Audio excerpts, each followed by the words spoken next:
esta semana se dio a conocer el reporte de trabajo de los Estados Unidos. Ese es un reporte que se elabora mensualmente y que evalúa lo que fue el desempeño del mercado laboral en términos de la creación de puestos de trabajo. Y el dato que se publicó es que se crearon 130,000 puestos de trabajo, 130,000 puestos de trabajo que con relación a lo esperado se quedó por debajo. Se quedó por debajo porque se estaba estimando 150,000 puestos de trabajo, lo cual a su vez está por debajo de lo que ha sido el promedio en los últimos 8 años de creación de puestos de trabajo a nivel mensual, que es de 190,000. De tal manera que se ve claramente cómo ha ido desacelerándose la capacidad de creación de empleo en los Estados Unidos. Mientras tanto, hay que señalar que la tasa de desocupación se mantuvo constante en 3.7% por el hecho de que hubo una variación que compensó en términos de entrada al mercado de trabajo como población económicamente activa, y esta compensación pues permitió que se mantuviese constante el 3.7% la desocupación, aun cuando se desaceleró el ritmo de creación de puestos de trabajo en 130,000 personas. De manera tal que estamos viendo que la economía de los Estados Unidos está mandando mensajes de que hay una desaceleración. Recuerden que la curva, y eso lo expliqué aquí la semana pasada, en lo que se llama la curva de rendimiento o la curva de las tasas de interés de los títulos emitidos por el gobierno a 2 años, a 10 años, a 30 años, etcétera, esa curva que debería tener una pendiente positiva, en realidad tiene una pendiente negativa, lo cual es un reflejo de que estaría pronosticándose una recesión. Ante esa posibilidad, pues entonces los agentes económicos tienden a no emplear todos aquellos personas que pudieran haber estado empleando, y en consecuencia vemos que hay una desaceleración de lo que es el ritmo de crecimiento del empleo. Esta situación lleva entonces a pensar que la Reserva Federal, que es el Banco Central de los Estados Unidos, pues puede tomar medidas que llevarían a la reducción de las tasas de interés. ¿Y por qué? Recuerden, la regla que siempre le he manifestado, que es la regla que utiliza la Reserva Federal o los bancos centrales en términos generales, que se llama la regla de Taylor. Esa regla establece una tasa de interés en función de lo que esté pasando con la economía, tanto por el lado de la inflación como por el lado del crecimiento o del desempleo. Cuando hay un aumento del desempleo o cuando hay una desaceleración de la economía, se tiende a reducir la tasa de interés para reanimar la inversión y de esa forma pues aumentar el empleo y aumentar el ritmo de crecimiento de la economía. Asimismo, cuando hay una situación donde los precios están subiendo de una forma muy acelerada, pues lo que hace el Banco Central es subir la tasa de interés. Pues, ¿qué está sucediendo? Ante la situación que se ve de que la tasa de crecimiento del empleo comienza a reducirse y además se observa que el crecimiento del valor agregado, es decir, del Producto Interno Bruto, también se desacelera. Ante esa situación, lo que se pronostica es que la tasa de interés de la Reserva Federal, que es la tasa de interés de política monetaria, pues comenzará a disminuirse nuevamente, lo cual ya los mercados comienzan a descontar. De hecho, existe una probabilidad de un 92% de que la tasa de interés se reduzca en 25 puntos básicos en la próxima reunión de la Reserva Federal. Para que ustedes tengan una idea, Jerome Powell ya comienza a dar mensajes de que efectivamente continuará lo que comenzó en la reunión de julio, cuando se redujo la tasa de interés de política monetaria a un nivel de 2 a 2.5%. Es decir, que en ese periodo, en ese rango, se mantiene la tasa de interés. Pues ahora la idea sería reducirla a 25 puntos básicos, que pues ayudaría a que se reanime la economía. Es decir, que se genere un aumento de la inversión, que aumente el sector construcción y de esa forma pues pueda reanimarse la economía de los Estados Unidos, lo cual es muy positivo para la República Dominicana. Otro tema también es que este mensaje de la situación de desaceleración que se observa en la economía de los Estados Unidos y de la posibilidad de que se disminuya la tasa de interés para reanimar la economía, hizo que los mercados de capitales la semana pasada tuvieran un comportamiento positivo. La mayoría de los indicadores, el Dow Jones, el S&P 500, así como también el Nasdaq. Recuerden que el Dow Jones son las 30 principales empresas norteamericanas que reflejan la estructura económica. El S&P 500 son las 500 principales empresas, entre los cuales hay algunas que dependen mucho del sector exterior y por lo tanto pueden estar muy golpeadas por la situación que se vive con China. Y el tercer aspecto, el tercero de esto es el Nasdaq.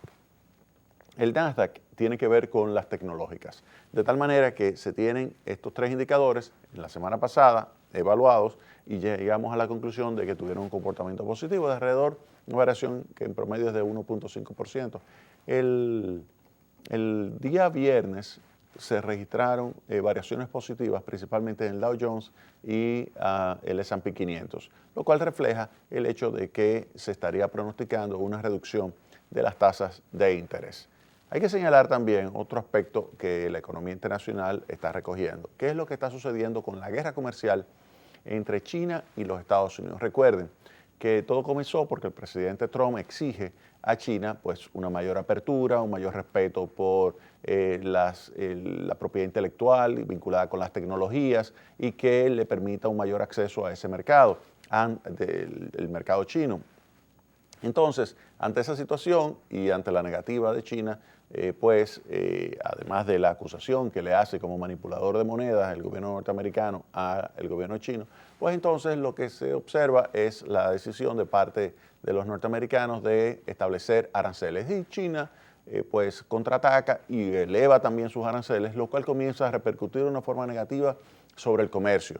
Ya hay una reducción de comercio, ya China no es el principal socio comercial de los Estados Unidos, el principal socio comercial de los Estados Unidos es México. Hay una reducción de alrededor del 14%, depende del periodo que usted tome, del comercio entre ambas naciones, lo cual impacta muy negativamente la actividad económica y el empleo. Cuando usted tiene, por ejemplo, un sector que depende del comercio con China, y de repente usted le pone un 10%, 15% adicional de arancel, pues hay una pérdida de competitividad y al perder competitividad simplemente se reduce el comercio. Al disminuir el comercio cae el empleo y esto hace que entonces comience a pronosticarse una recesión que se define como una caída por 2 trimestres consecutivos del Producto Interno Bruto. Todavía los Estados Unidos no están en ese nivel, sí están países como Alemania.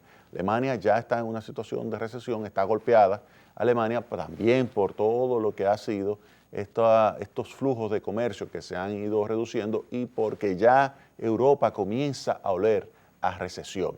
Lo cual también entonces nos lleva a pensar en lo que puede hacer Mario Draghi entre sus últimas medidas antes de pasarle la pelota a Christine Lagarde, que va a ser la nueva presidenta del Banco Central Europeo, que debería ser una flexibilización de la política monetaria, ya sea reduciendo las tasas de interés o ya sea flexibilizando los agregados monetarios para que pueda expandirse la inversión privada. Hay que señalar con relación a China que también su Banco Central pues adoptó medidas para reducir lo que es el encaje legal. ¿Qué es el encaje legal?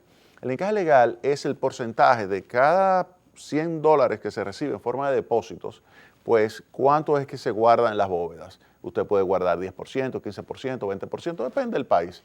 Pues China decidió reducir en medio punto porcentual, colocándolo en 13%, lo que es el encaje legal. Y eso significó una liberación de 126.000 millones de dólares. Recuerden que estamos viendo que el Banco Central de los Estados Unidos redujo su tasa de interés en un cuarto de punto porcentual y ahora se prevé otro cuarto de punto porcentual.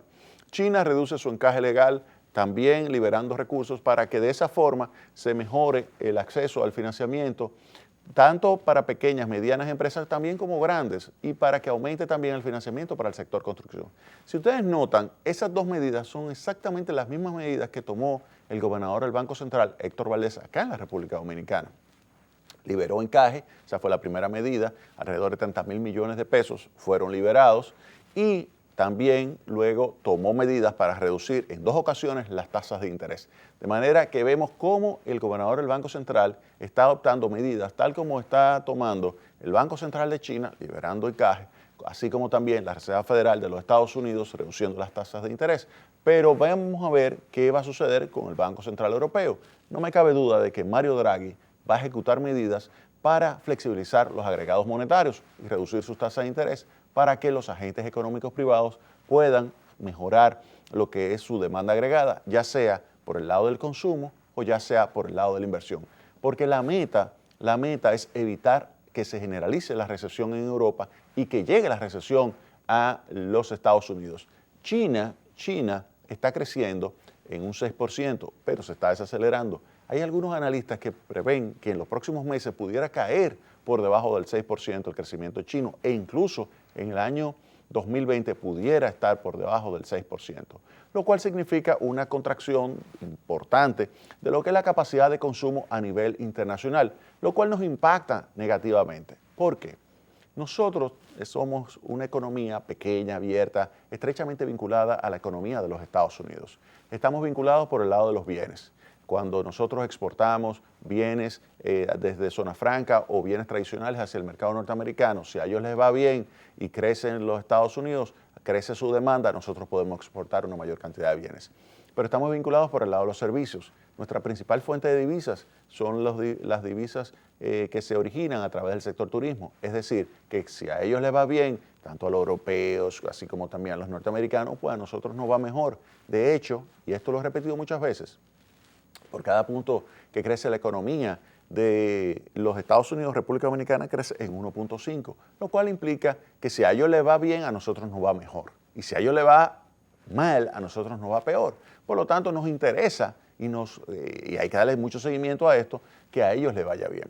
Entonces, ¿qué sucede? También estamos vinculados por el lado de capitales. Si a ellos les va bien en materia de retorno, ellos emplean personas, ellos generan actividad y cuando tienen ya unas inversiones importantes en su economía, deciden pues invertir también en el exterior. Y eso hace que vengan capitales a adquirir ya sea empresas aquí directamente o ya sea títulos emitidos tanto por el gobierno como por el sector privado, lo cual también nos favorece. Y todo esto obviamente acompañado del hecho de que si a ellos les va bien, a nuestros compatriotas que viven allá en los Estados Unidos también les va bien. Y si a ellos les va bien, entonces mandan remesas hacia este país. Y las remesas, recuerden que es la segunda fuente de divisas de la República Dominicana. Primero va el turismo, luego van las remesas. Y esto es algo que está estrechamente vinculado con la economía de los Estados Unidos. Por eso nos interesa que la Reserva Federal tome medidas adecuadas, oportunas, de tal manera que se pueda reanimar la economía. Pero lo más importante, y esto ojalá que el presidente Trump finalmente logre entenderlo y que tome decisiones a favor de su país, porque todo esto es favorable, es que el comercio crea riqueza. Y aun cuando él piense que China, y le doy la razón al presidente Trump en ese punto, aun cuando piense que China es realmente merecedora de todo este aumento de los aranceles porque abusa de su capacidad competitiva y abusa de su capacidad de controlar los mercados y abusa del hecho de que es un capitalismo de Estado que puede afectar los precios y determinar precios específicamente, pueden subsidiar algunos productos, como es el caso de acero, generando un dumping que puede afectar los mercados en otros países. Aun cuando todo eso es verdad, establecer aranceles puede repercutir, y de hecho está repercutiendo de una forma muy negativa, sobre el resto del comercio entre las naciones e impactar desfavorablemente sobre el nivel de bienestar del mundo. Oigan bien, del mundo, no es solamente ya de los Estados Unidos o de China, no, del mundo, porque China y Estados Unidos constituyen gran parte del Producto Interno Bruto a nivel mundial. En consecuencia, si a ellos les va mal, a nosotros nos va súper mal. Entonces, ante esta situación, ojalá que el presidente logre sus objetivos y que vuelva entonces a reducir los aranceles y ustedes verán, si se reducen esos aranceles, si se logra tener algo que beneficie a los Estados Unidos en materia de protección a la propiedad intelectual y que el presidente Trump vea que efectivamente ya comienzan sus empresas a tener un mejor intercambio comercial con China y que incluso empresas manufactureras norteamericanas puedan mantener algunos eslabones de competitividad dentro de su territorio y él se siente tranquilo con que su manufactura no se le está yendo totalmente hacia China, pues ante esa situación, entonces no me cabe la menor duda de que volvería entonces la economía de los Estados Unidos a acelerar su ritmo de crecimiento y entonces ante esa situación ahí sería imbatible el presidente Trump en las próximas elecciones del año 2020. No me cabe la menor duda, viendo lo que están haciéndose los demócratas, que son caníbales. Los demócratas se están comiendo entre ellos mismos, se están acabando, no solamente entre los candidatos, entre los precandidatos presidenciales, sino los que están fuera en el Congreso, atacan de tal manera a sus precandidatos, de tal forma que lo debilitan y crean entonces, aumentan las posibilidades que la Casa Blanca quede en manos de los republicanos y específicamente en manos del presidente Trump, que tiene todas las de ganar si logra revertir esta tendencia de desaceleración que se observa en la economía de los Estados Unidos.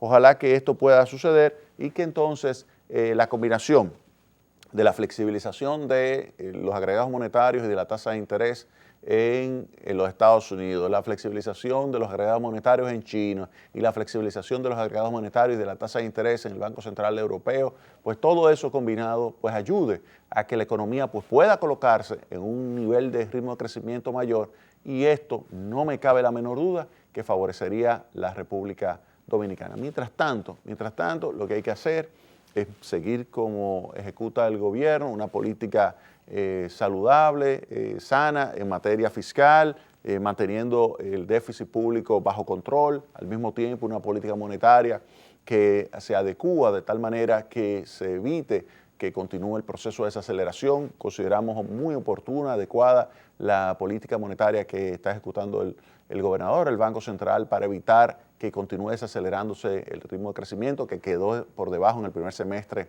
de este año 2019, quedó por debajo del 5%, lo cual es el crecimiento potencial de la economía o tendencial de la economía dominicana. Cuando hablo de tendencial es lo que sería la tendencia que usted puede calcular desde 1991 hasta el presente, que es de un crecimiento anual promedio de 5%. Y estamos ahora mismo creciendo por debajo de ese 5%, y vemos entonces cómo el gobernador del Banco Central rápidamente pues utiliza sus herramientas monetarias para acelerar el ritmo de crecimiento. Eso, combinado con una política fiscal relativamente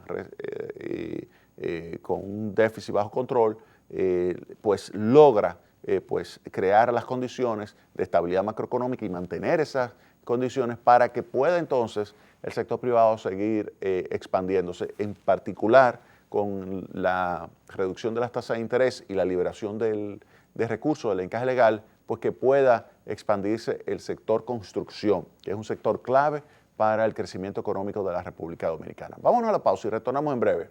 Más Tecnopol.